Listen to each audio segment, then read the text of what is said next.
A pleasant good afternoon, ladies and gentlemen, and welcome to this another edition of the Curtlyn Warner Show.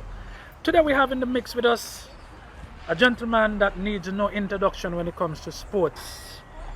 His name is Danga Farrell. He is also the CEO and founder of Willful Skillful Sports Club. This afternoon we're going to be talking a little bit of sports due to the fact that we have the pandemic COVID-19 and we are all over the Caribbean and all over the world lockdown. This afternoon we're just going to give a little tidbit about what's happening and what have been happening over the last 2 months during this lockdown. Mr. Farrell, welcome to the program. Thank you very much, Mr. Warner. Mr. Farrell, how have it been with you personally during these 2 months of lockdown? Well, boy, Cutty, you have been a little on the crazy side for me. The first part of it is, is something that you had to adjust to because, as I said, it's like Monday to Sunday, back to Monday to Sunday, I'm basically on the sporting fields doing something. So, staying at home, just back and forth, TV to music, to bed, to eating, was a little on the crazy side for me. So what have this pandemic taught you? Well, it brought a lot of changes in my life, and I'm assuming it have done that as well to a lot of persons. So in terms of the teaching part of it, it's something that you have to learn from because this is the first that a lot of us, 99% of us, have been in something like this, never experienced something like this yet. All right, Mr. Farrell, many people may not know, or many people may see this interview, and just to let the world know that we are here at the Carib Lumber Ballpark, the only cricketing stadium or the only cricketing ground that we have here in Sunshine City. How much do you miss this cricket event in St. Martin?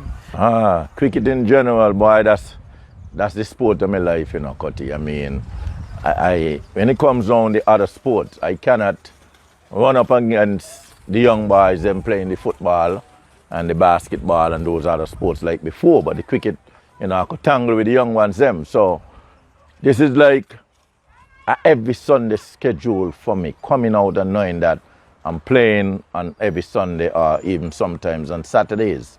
So I look forward to that like every single weekend. So what are you looking forward to in the near future when it comes to cricket? And how soon you think we're going to get back to this ground, the Carib Lumber Ballpark? Well, the soon part of it is a little on the ticklish side. Not for me only, but basically for everybody, because the association, those that basically runs the cricket, in St. Martin, would have to sit down and put a lot of things in place in order for the sport to start back again, because of the same pandemic. And it will be a challenging one, but I will say straightforward that cricket on a whole will be one of the sports that I think could be starting soon. You have been very instrumental to me and my family by coming out and work with one of the Leeward Island under 17 youth, which goes by the name of Mr. Michael Palmer. How is he doing in your opinion currently? Well, Cutty, at the age of 14, when we first started, to do some work, I'm saying to him all the time that you're young, you got a lot to learn. The experience is not there with you right now, but as you continue along, you will gather the experience. So when we started first, we put different things in place, different stages. So we don't try to kill a lot of birds in just one stone. We'll just try to continue working that I could see a lot more improvement. What would be your word of encouragement to him going to the Leeward Island under 17 tournament? Well, my word of encouragement basically is like, not even from a coaching standpoint, from a playing standpoint, because again, you're going out to represent the Leewards, everybody wants to see you do good. from St. Martin, your parents, myself. And basically, I will be saying to him constantly, over and over. I wouldn't say it once. When you go there to bat, you got to put a price on your wicket.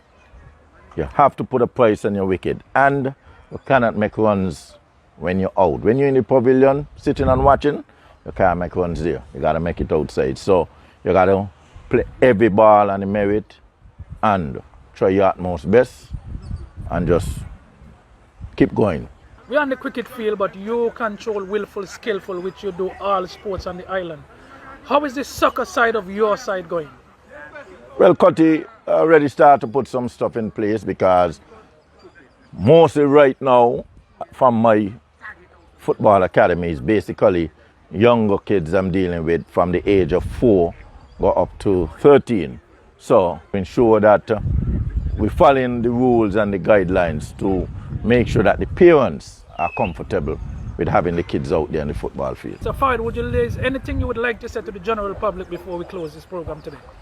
Basically, we got to thank God for the guidance, the blessing that been flowing on us. I said to each and every one of you, stay safe, do what you have to do to make sure that your family is safe and comfortable.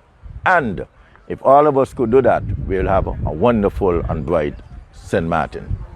Ladies and gentlemen, there we have it, Mr. Dan Danga Farrell.